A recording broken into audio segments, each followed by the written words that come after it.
What is going on, people inside that internet machine? Welcome to this episode of Odds and Ends, and it is that time of year where I take a look back and I share all of the games that I beat this year with you. In 2023, I beat 44 games.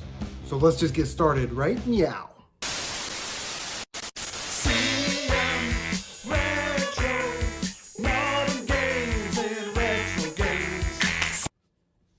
Alright, so before we get started, I got notes and papers and all kinds of stuff over here.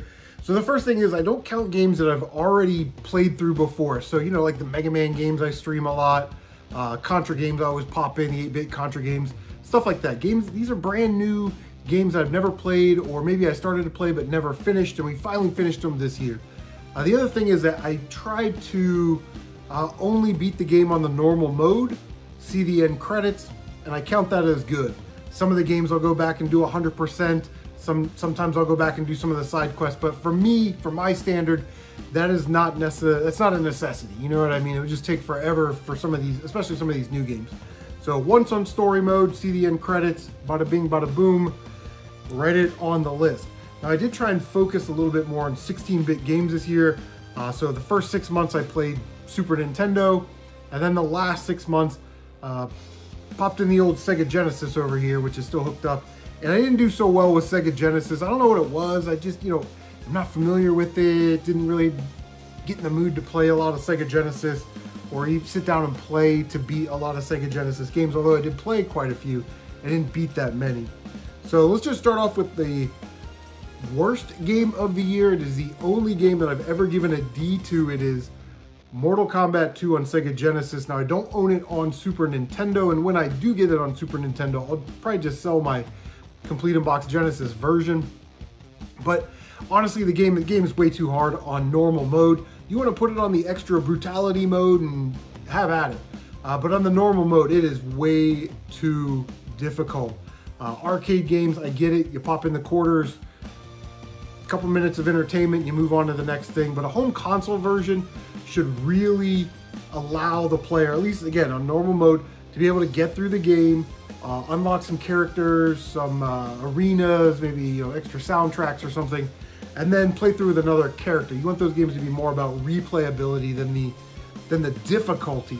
The other thing is that the opponents don't like to get hit with projectiles in this game, and they are so fast at putting in inputs on their end, faster than a human could. So basically what you need to do is find your sweep range and find your uppercut range and use that, because it's not likely that you're going to be able to hit enemies with projectiles in this game. And you only get 15 continues, which you think is a lot, but you end up burning through those so fast. I just played through until I had like the perfect run where everything just went my way, because you're not even going to win 50-50 battles in that game. So yeah, Mortal Kombat 2, Sega Genesis, did not like that game at all, just too difficult.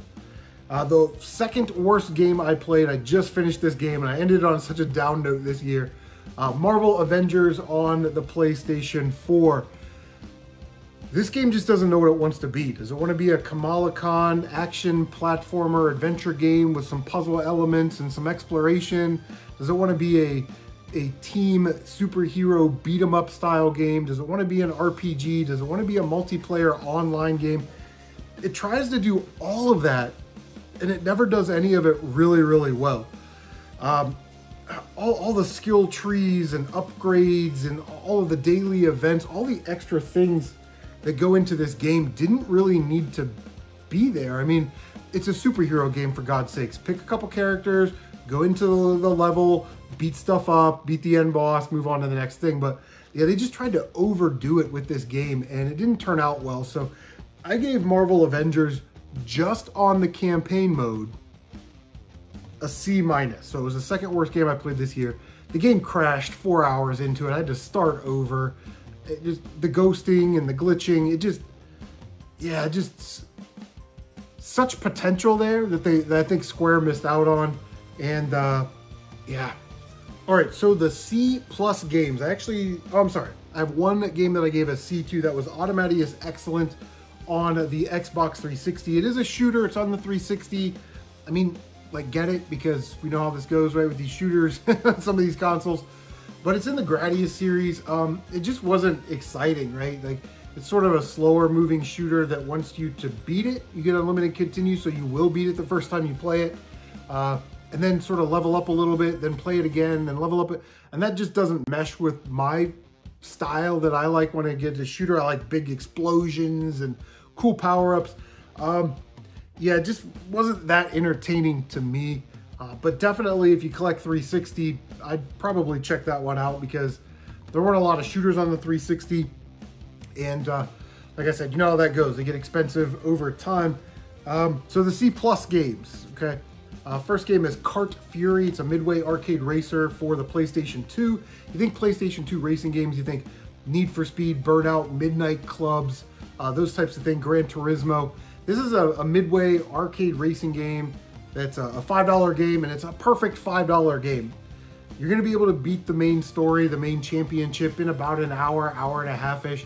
And then there's always the time trials, the drive around the barrels, the race the line things, you know. But just not a lot there.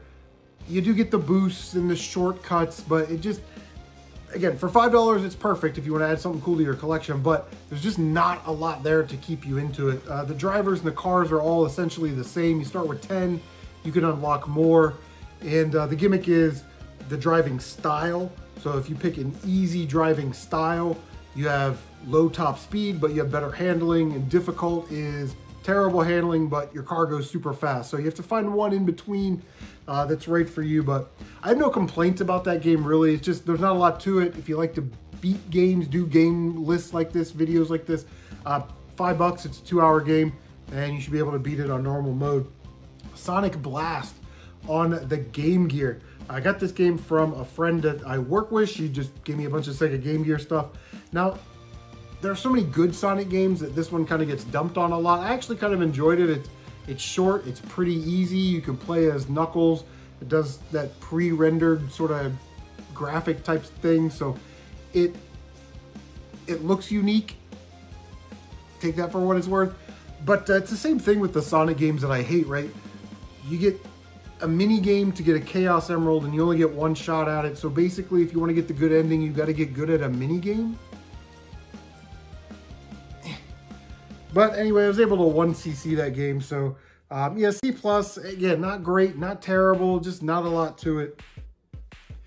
Tearaway, the uncrafted fold-away, unfold-away edition on PS4.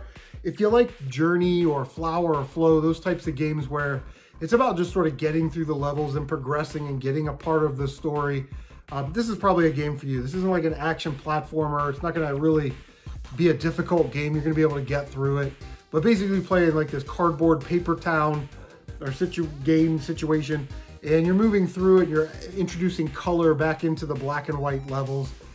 And it's really about that journey, you know, there's nothing wrong with the game. And in fact, it uses every button on the PS4 controller, even the touchpad. You use that to create wind gusts that will blow something over so you can make a pathway. Yeah, just it's a very interesting sort of artsy type game. And the uncrafted fold-away, unfold-away edition, whatever it is, comes with a couple extra levels, a couple extra things going on in it, a couple extra achievements, I think. So I would say definitely get it because I don't ever see that game being remade. Like, why would you remake that game? But yeah, it wasn't, again, when I give it a C+, it's not a bad game. It's probably just there wasn't a lot to it. And Tearaway definitely fits into that description. Really nice game, though, to look at. Super Bonk on the Super Nintendo. This probably should have got a worse grade. Probably should have got a C or a C-. You know, Bonk is one of those, when it came out on TurboGrafx 16 back in the day, TurboGrafx was such an exotic console that nobody has. Like, oh, they got Bonk. And while the premise is good, usually the level design is bland. The power-ups really aren't that great. Bonk can shrink down, fit through small spaces. He can get really big and crush things. He eats meat or something, and he makes him invincible. It's like a star in Mario. But again, I really did not enjoy my time with that game. I just felt like it was an expensive game that I added to the collection. I felt obligated to beat it, you know, but I've never had that relationship with Bonk that some people do.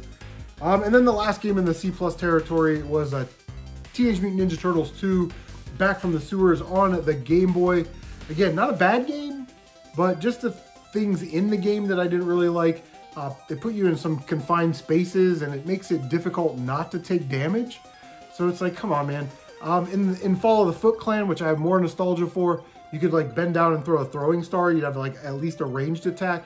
In this one, they try and do the slide mechanic, and if you don't do it perfectly, you just end up jumping, and you're going to jump into an enemy.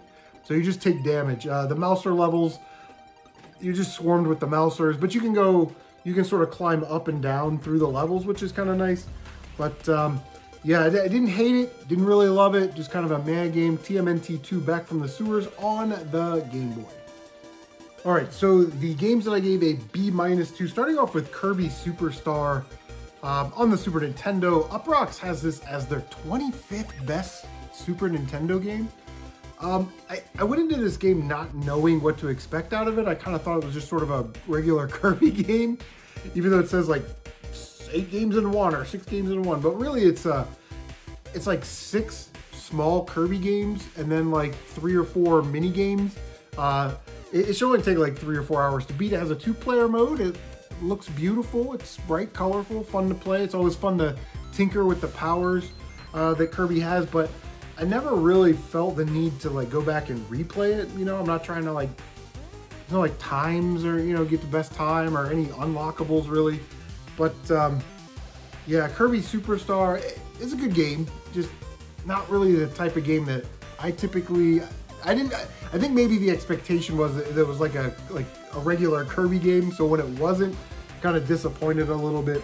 Street Fighter 2 on Super Nintendo. Now I owned Street Fighter 2 Turbo when I was a kid, and I wanted to play this game just to see how different it was. And it is a little different.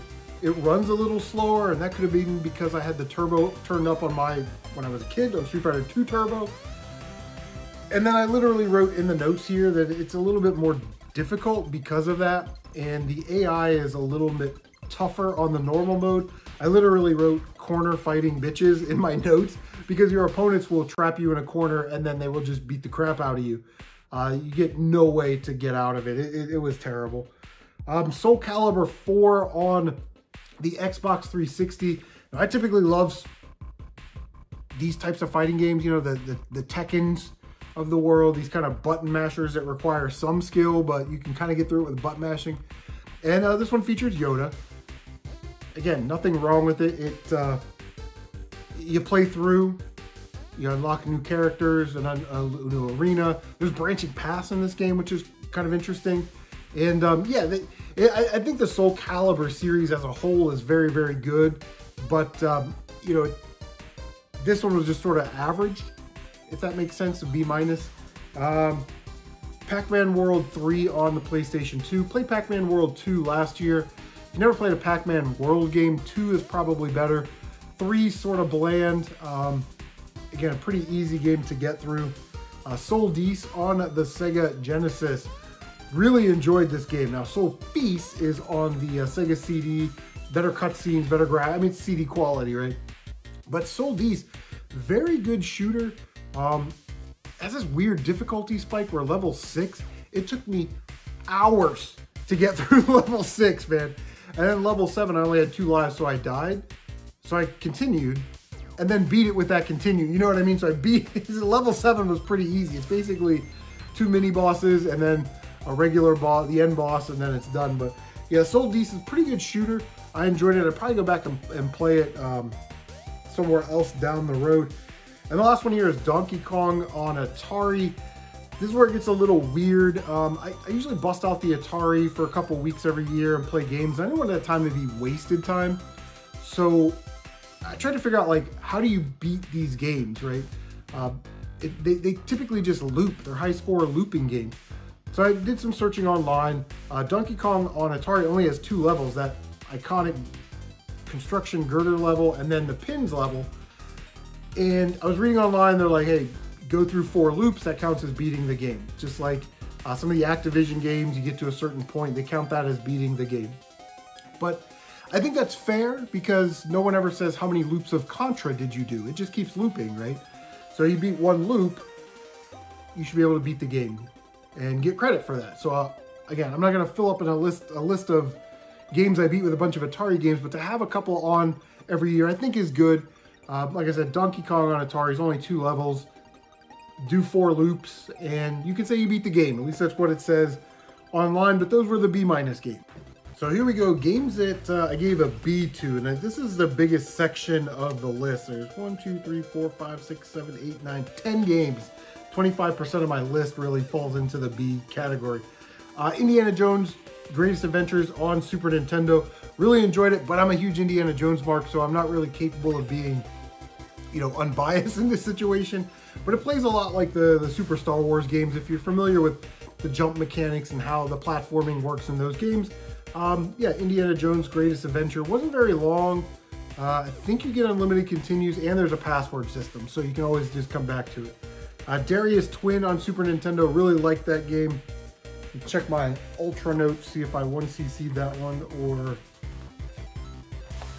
Give me one second. Because I usually take pride in my shooterness. What game is this? Darius Twin? No, I did not. Did not 1cc that one. Well, there it is. Darius Twin, it's a good game. You know, that's all I have to really say about that. F1 ROC Race of Champions on Super Nintendo. Little hidden gemmy here. If you like F-Zero, Mario Kart, it sort of plays like that. And what's interesting is you like upgrade your car after the races. Like you want to do well because you want those points, but you also get money that you put back into your car. So you need to buy new tires, you need to upgrade the spoiler, you need to upgrade the engine, upgrade your boost, things like that. So there's actually a lot there. And once you play, I want to say it's like 16 races. You know, you finish 3rd or whatever, it'll go into the next season and you'll start with the upgrades that you already had. So you could buy the better upgrades, which is nice. So that's what I did. I was able to beat it during the 2nd season. Mole Mania on the Game Boy. This is a Shiro Mia Moto game. It is a puzzle game, and the gimmick is the mole tries to get to the end of the stage there, the one-screen stage, but he can dip down under the level, like under the grass, you know, burrow his way through and pop up in different locations to destroy enemies or get power-ups or whatever it is. My only complaint is that the game is super long. It's like 80 levels almost. Yeah, it's amazing that they crammed all that onto the Game Boy, don't get me wrong. But 80 levels, oof, it took forever. It took me like 4 days to beat that game. It was crazy. And it does have a nice border with the Super Game Boy. I had the Super Nintendo out, popped in the Super Game Boy. Rad Rogers on PS4, run and gun platformer. Really fun game, but unfortunately it crashed like 3 or 4 times when I was playing it. So I don't know if they patched that. A game I don't actually see a lot. I found it at Maxine's for like 15 bucks or something, and I had a really good time. I actually live streamed it. Mighty Morphin Power Rangers on the Game Boy. Not a Power Rangers guy, but I was able to no death run this one in a couple hours. It does another gimmick in games that I hate. If you use your special weapon or special attack, it drains your energy bar. Like, whoever thought of that? You know, it's so stupid. But yeah, it's a game you should be able to master in a couple hours if you're looking for an easy game to beat for your list. And it has Rita Repulsa at the end, and I watched a review and it's like, that's not commonplace in Power Ranger games. I don't know why. Maybe one of you more educated people out there that know more about Power Rangers know about that one. All right, so next is Ryden Trad on Super Nintendo. I did get my 1cc on that one. And, you know, I love watching people on YouTube that don't know what they're talking about. They're like, Ryden Trad, I don't know what a trad means. Trad means traditional. It's the traditional port of Ryden. It's not the EX version, not the DX version, not the super secret arcade black extreme version, just the traditional version, ported to the Super Nintendo. The game's pretty bland by itself, but it's not difficult. You should be able to beat Ryden Trad if you're a novice. Fan of the shooter, like I said, it's co-op. It's kind of fun to play. The bosses only have about 2 or 3 shot patterns. And once you're fully powered up, you're pretty much a monster in this game with the spread shot and the homing missiles. And yeah, it wasn't a bad game. Again, I gave it a B, so it's, you know, a little bit better than average. And yeah, Ryden Trad on Super Nintendo. Oh, and it's under like 30 bucks, so you should be able to get it for under 30 bucks. And I think it's a great add to your collection. This game almost made it into the top 10. And now that I'm thinking about it, I'm glad that I didn't put it in my top 10. It is Demon's Crest on Super Nintendo, and I gave it a B. Some people love this game. I went into it with really super high expectations. I've heard so much about this game. It's going to be awesome. It's like Metroid, but with, you know, Firebrand. It's going to be great. And it's a good game. It's got the gimmick where you switch gargoyles and you can use their powers to access different parts of the levels. But the map system is terrible. It's very cryptic. It doesn't really tell you what you need to do next or where you need to go. And I find that sort of gameplay, now you're just wasting my time, right? Do you want me to play your game and beat it or not? And it just didn't work well in Demon's Crest, in my opinion. So I played through, and there's this area where you have to like smash your head against the wall. These skulls are popping out of the wall. It's like a whack-a-mole game. And you have to do this like 40 times to get the last health pickup. If you don't get that last health pickup, then you don't get the good ending. I got everything else in the game except that I finally said to hell with this. I'm just gonna beat the game. I'm putting way too much time into a stupid mini game, just like Sonic, and then beat the game and got whatever. I think there's 3 endings, so it was like the middle ending or no, it might have been the bad end. I don't know. But again, Demon's Crest isn't a bad game. I think I just went into it with too high of expectations, and it kind of let me down a little bit. It's beautiful, it's fun to play, you know, but man, again, I wish it was a little bit better. I don't know. All right, so the last game in the B category is going to be the hidden gem, the surprise of this year, and that was Need for Speed The Run. Now, I played the PS3 version. It's on Wii and 360 and 3DS, for God's sakes. So it shouldn't be a hard game to find. It's not an expensive game, but wow, what a really cool game. It's basically a cross-country race from LA to New York. There's a story involved. You know, you got in bed with the mob and you got to win this race to get the money to pay them back, right? All that stuff. But you got to go into this game knowing that it is not a pure racing game. It is a story-driven action-adventure game. And it tries to give you all of those elements. Like your rivals, you may pass them, but they're going to fly right past you. Rubber banding is real in this one. They're going to fly right past you because the game wants you to pass them at a certain point to make that ending very dramatic. And the cars are really cool. And it's just a fun game to play. Again, it's not a traditional racing game. You have to kind of go into it knowing that it's more of a story game that uses racing elements. And yeah, really, really fun. Highly recommend it. Definitely needs a remake because unfortunately at this time in gaming, online infancy, all that type of stuff, most of the cars are locked behind online mission modes, and now the game isn't even supported online anymore. So a remaster of this game with all that stuff included would be awesome. And in the PS3 version, you get an exclusive Bugatti, which is nice. But yeah, 10 bucks or less, I definitely recommend picking up Need for Speed The Run. All right, so now we are in B+ territory. These are the games that I really enjoyed, right? So the first one was Bloody Roar Primal Fury on the GameCube. And this game is tons of fun.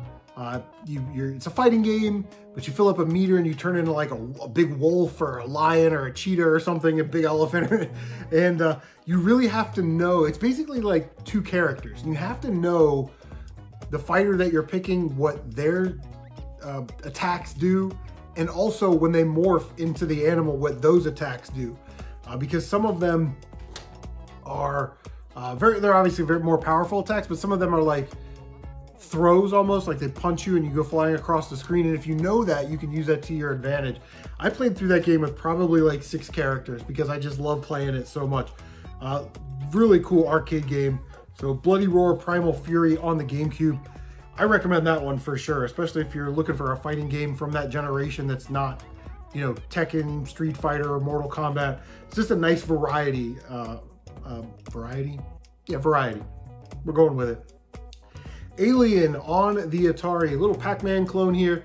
Some interesting elements. You go around, you pick up the dots on the screen, the xenomorphs pop out, and you've got like a flamethrower. It doesn't kill them, it stuns them, which is kind of a bummer. But once you do that, then there's like a vertical level that you have to like get to the little escape pod. And on the online machine, it said if you beat that, if you go through like 3 loops of that, then you can say that you beat the game. So I went through like 4 or 5 loops of that and beat that game. But yeah, Alien on the 2600, pretty good Atari, pretty good Pac-Man clone, and just really fun to play. If you've never played it, give it a try for sure. Fantastic Four, Rise of the Silver Surfer. This is what I love about gaming. This is what I love about the gaming community. I think Video Game Lover 58, Steve didn't like this game at all. I actually kind of liked it. Time and place, right? I played this game after I played a very long game. A very long, grindy game. So to have something that was sort of turn the brain off, punch, kick, get to the end of the level was awesome. I also love Silver Surfer. Top-down beat 'em up in the same vein as Ultimate Alliance, you know, those X-Men games, with Apocalypse, Legends, X-Men Legends, kind of like that. And one of the cool things is you can like use their powers. So like you may need to use a Human Torch's ability to throw a fireball through a crack in the wall to hit something to unlock a door in the area that you're in. The thing can obviously smash through walls. Sue Storm can be like, you know, she's got like an invincibility bubble. Yeah, listen, not the greatest game of all time. I enjoyed it, but with these games, there's a lot of repetitive gameplay. I can look past that because I expect that from these types of games. F1 Championship Edition on the PlayStation 3. Totally hit F1 mode this year, man. Started watching Drive to Survive on Netflix, started watching F1. Now, interesting thing about this game here is that it is a PlayStation exclusive. So if you collect PS3 exclusives, get this game immediately. It is the last game, the last F1 game that was made before Codemasters got the license, and they've carried it all the way up to, you know, this year.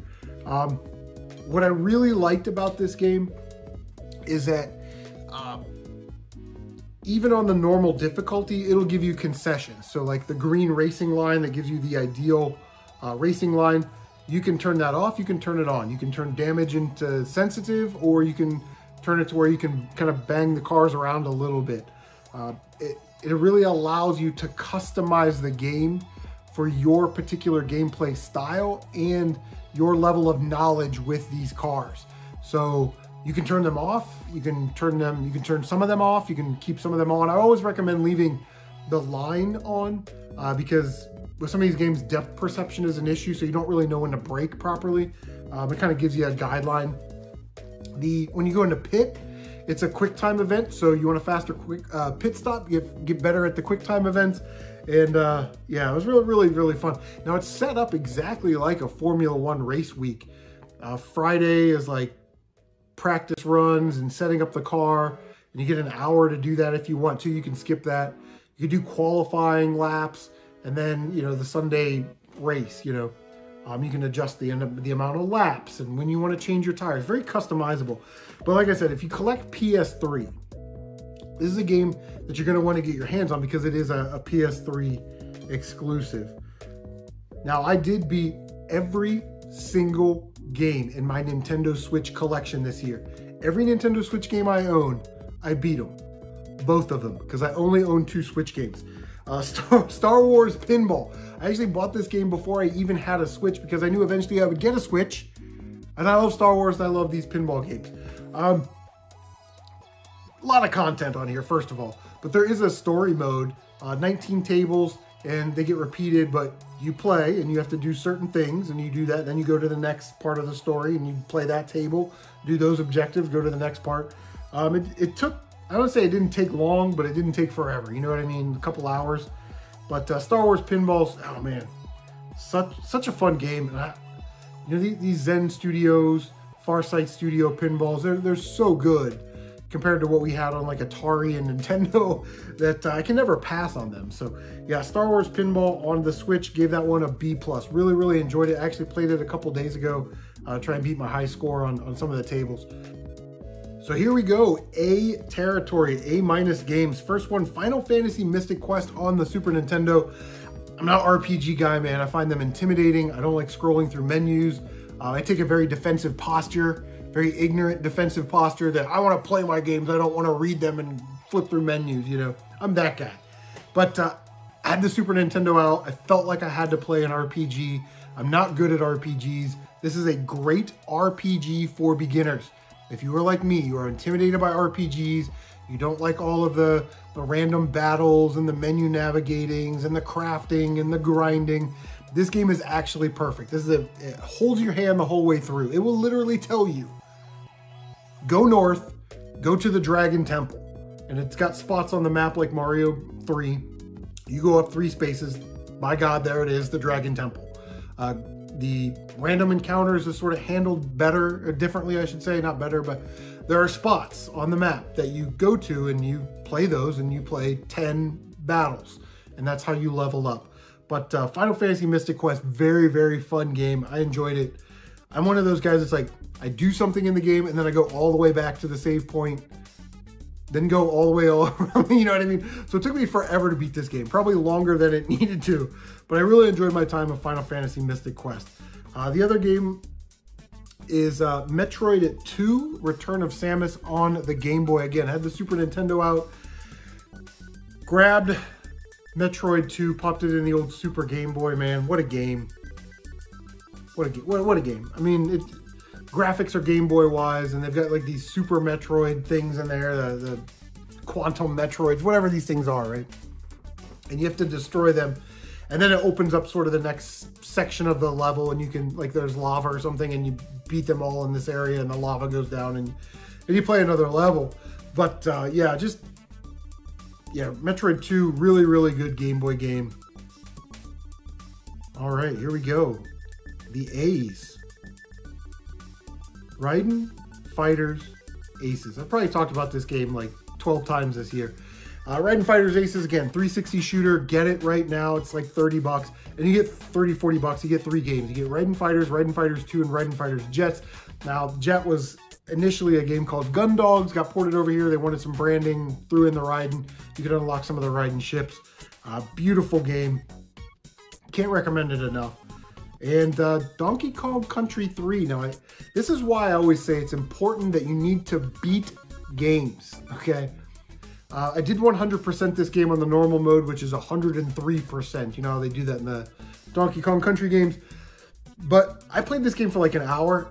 Absolutely hated it. This was a couple years ago. Thought it was stupid. Didn't want to play it. Worst game ever. Wanted to finish it because I wanted to finish the Donkey Kong trilogy. It's one of my favorite Super Nintendo games. I liked it better than Donkey Kong Country 2. Yeah, really enjoyed it. There's exploration elements to it. There's collectible coins. I mean, it hits all on the right notes. We got the secret ending with the secret underground palace thing that pops up out of the water like Bowser's level in Super Mario World. But yeah, Donkey Kong Country 3, what a game. Definitely deserving of an A. So I do my top 10 list, man. Top 10 games. And those games aren't necessarily done by letter grade. They're done by, this list is done by how much fun I had playing the game, how much the game sort of meant to me to play it. And of course, you know, letter grade is part of it. But I got 2 that just fell out of the outside. Coming in at number 12, I actually gave it an A-. It is Maximo Ghost of Glory on the PlayStation 2. Again, it's so funny because Video Game Lover 58 didn't like this game that much. I actually loved it. Ghosts and Goblins, platformer game. Tough, man. You got to learn like every inch of this game. And yeah, I really enjoyed my time with Maximo Ghost of Glory. I'm actually going to find Army of Zin. I'll probably have to pick that up at the convention because I never see these Maximo games. There are some dumb things about the game, but what was there was enough for me to actually really like it. Like the continue system, you don't get unlimited continues. You get lives and then you have to pay a death coin, which you can get those in the levels, and he will give you another continue. And it costs more coins every time you need to continue. So what I found myself doing was just not using the continue, letting the timer run out, going back to the start screen, and then just picking up where I left off from my save file. Because when you continue, you don't start at the checkpoint in the level. You go back to wherever your save point was. So it makes no sense. Also, death needs your help in this game, so you're going to give me continues for free, Holmes. You're going to give me upgrades and power-ups for free. If you want me to do the job for you, you need to give me the tools that I need. You know what I mean? Like, it makes no sense. But yeah, Maximo Ghost of Glory on the PlayStation 2. I really liked it, but it's a tough game. So just if you into it, go into it knowing that. But yeah, the moves are fun, the power-ups were fun, the armor system was fun. All right, number 11, the game that almost made it into the top 10 but didn't. I gave it a B, so it got a little bit of a lower grade. And here's where nostalgia and importance of the game really comes into play. It's Jumping Flash on the PlayStation 1.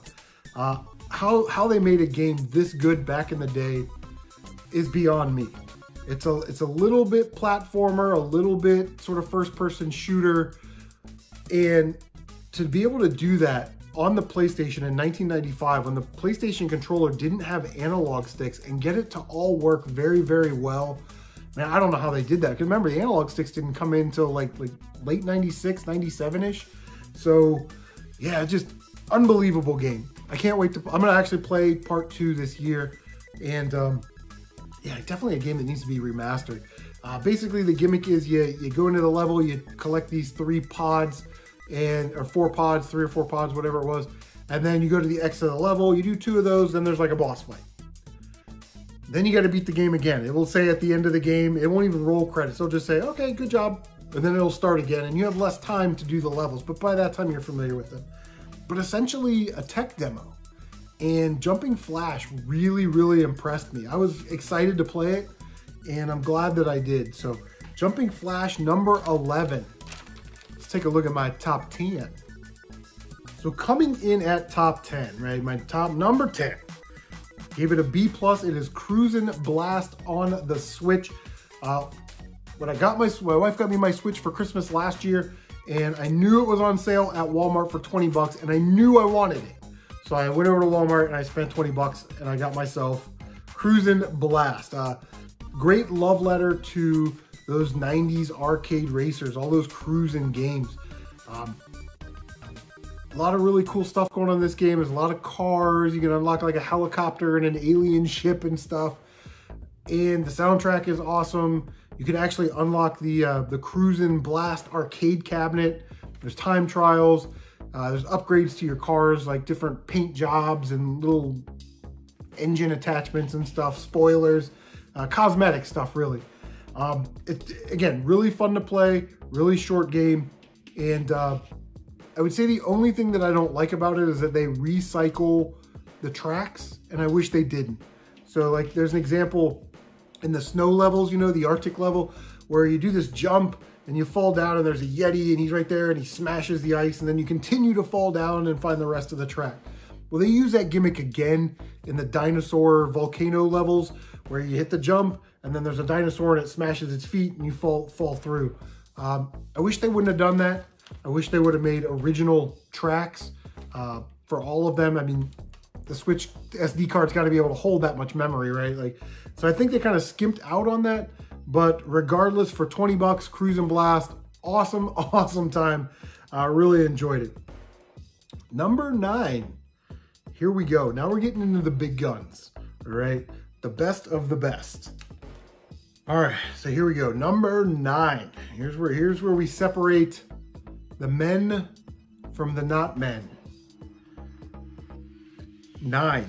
Remember, this game is number 9 on my list. I gave it a B+. Contra 3, The Alien Wars. I'm already hearing it.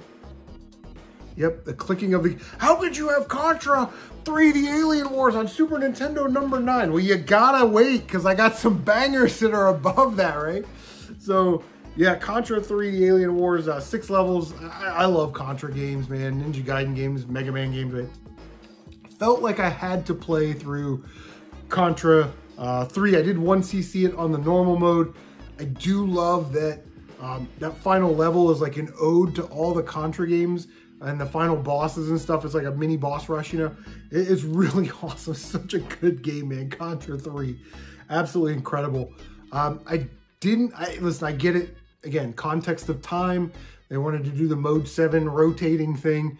I didn't really like those. I like the street level, but the one where you're in the alien hive and everything's like spinning and you're spinning, and like, I didn't really figure out that you had to hit the L shoulder button, the left shoulder button, so you could stop.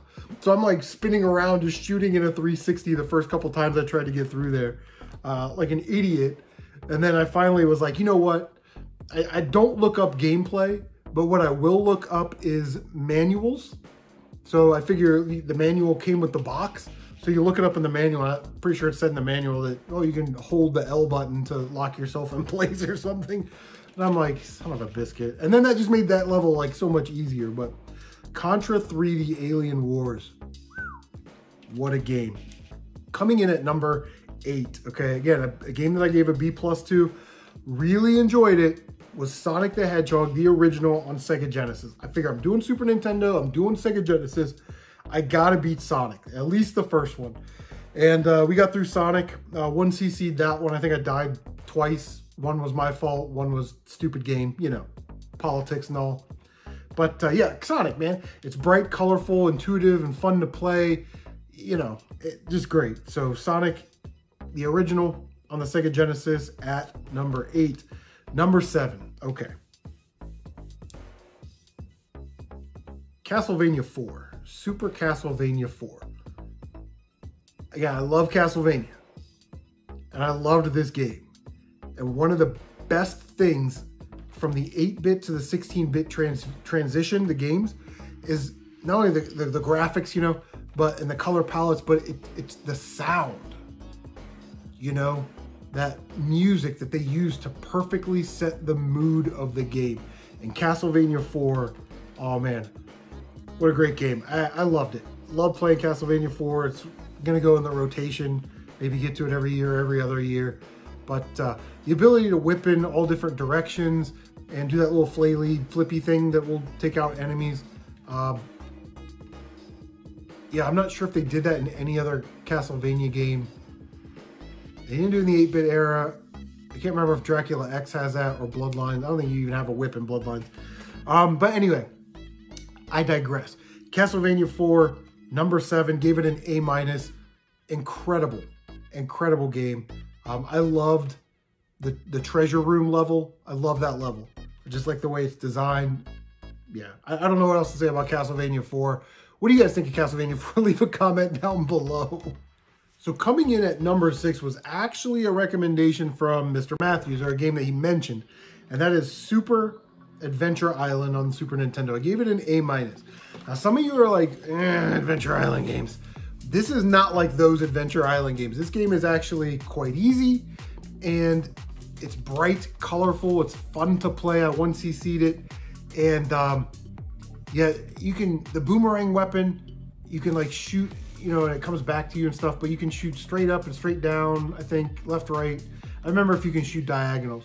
But yeah, you can sort of power those up, and you know, you need to learn the levels a little bit, but it really shouldn't. I wrote down that it's a perfect day game, and what I mean by that is it's a game that if you know nothing about it, you should be able to pop it in and beat it in an afternoon, beat it in a day. So if you're looking for games to add to your games that I beat in whatever year list, think about adding Super Adventure Island. It's not very expensive. Like I said, it's bright, colorful, fun to play. I never felt like I was in a situation where I had to like, I was gonna die because I ran out of fruit time. You know how they do that gimmick in that game? There was always abundant, and it just really allowed you to concentrate on platforming, enemy placement, and I just thought it was a beautifully done game, and I had it at number 6, so it almost made it into the top 5. Top 5, got an A. It's on the Sega Genesis, and that is Contra Hardcore. Now, this game is tough as nails, as you would expect, but I think that this is the most complete Contra game. Let me explain. There's 4 different characters. They have sort of their own setups and weapon loadouts. There's a couple branching paths. Everything explodes real well. It looks nice. The boss, it just one more try type of game, you know? It's so good. And that first level is so difficult because I think that they threw all the smash, bash, crash stuff in the first level, all like the scaling and the big explosions and all this stuff going on. And after you beat the first level, the game sort of calms down a little bit. I think they wanted to show you everything that the Genesis could do in the first level because they knew you weren't going to make it past there. But yeah, Contra Hardcore, man. Again, the most complete Contra game that I think I've played so far. Just very, very good. So here we go. Top 4-time Ninja Gaiden Shadow on the Game Boy. Gave Ninja Gaiden Shadow an A-. Loved it. I love Ninja Gaiden, man.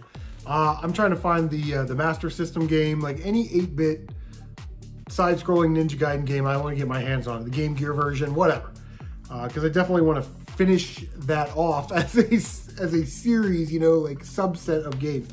Ninja Gaiden Shadow, I got this game at Maxine's Bargain Box. I found 2 Xbox One controllers at a garage sale for 25 cents, traded them into Maxine's, and got this game. And I'm happy that I did. It takes place a couple years before the first Ninja Gaiden game on the Nintendo, so Ryu isn't trained up all the way.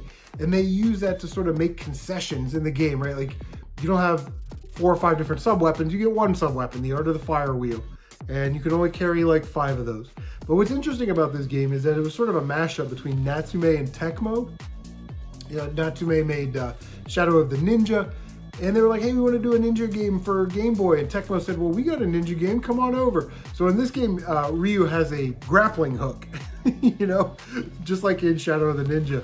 But yeah, I want to say it's like 6 levels, not very difficult to sort of learn. Actually, no death ran it, and was very happy with that. But yeah, Ninja Gaiden Shadow, a little expensive, so emulate it if you can, and if you like Game Boy. So here we go, top 3. These are my favorite 3 games that I played all year. Number 3 is Sunset Riders on the Super Nintendo. Gave it an A. Loved it, man. The theme song still kicks around in my head. Like, just a blast. Run and gun. It's. I'm not gonna say it's like Contra because it's not really like that, but it's set in the Old West. Start on the left, go to the right, shoot stuff, and yeah, very, very good, man. I love Sunset Riders. I think the Super Nintendo version is probably better than the Genesis version from what I heard, but if you have the ability to get this game, get it. It's just such a great game. Number 2, Nier Automata on the PlayStation 4. That one got an A. Absolutely loved it. Now, let me explain something about action RPGs. They're a little hit or miss for me. This one's like a cross-genre game between a beat-em-up, there's some platforming elements, and some shooter elements. So I'm learning about this game, and I found out that there are 26 different endings. So I tried to get all 26 different endings. There's one ending that I didn't get, where you have to beat a boss in a certain amount of time, and then if you don't, then you don't get that ending. Well, I didn't realize that. So I saved the game, and I didn't have an extra bonus save in slot number 2. So I'm like, I'm not doing this. But one of the endings is, it's like the credits are scrolling, and there's a shooter, a little rudimentary shooter, and it gets very difficult, and other people that have given up their save data help you out, right? And it asks you, would you like to give up your save data to help somebody else out that's gonna need to, you know, and you're like, oh yeah, sure. And I thought it was gonna be sneaky, because I saved a file in slot 2 and slot 3, and I thought I was just gonna erase slot 1, right? No, I was like, yeah, I'll help somebody out. And then it erased all my save data. So I got about 20, 25 hours into this game, and then had no save data. So I had to put in another 100 hours to get all the pod upgrades, do the fishing missions, get all the weapons, upgrade all the weapons. You know? So I really, really love Nier Automata, and this year I'm gonna get Nier Replicant on PS4, which I think is about 15, 20 bucks. So it should be an easy get. But Nier Automata, man, what an incredible game.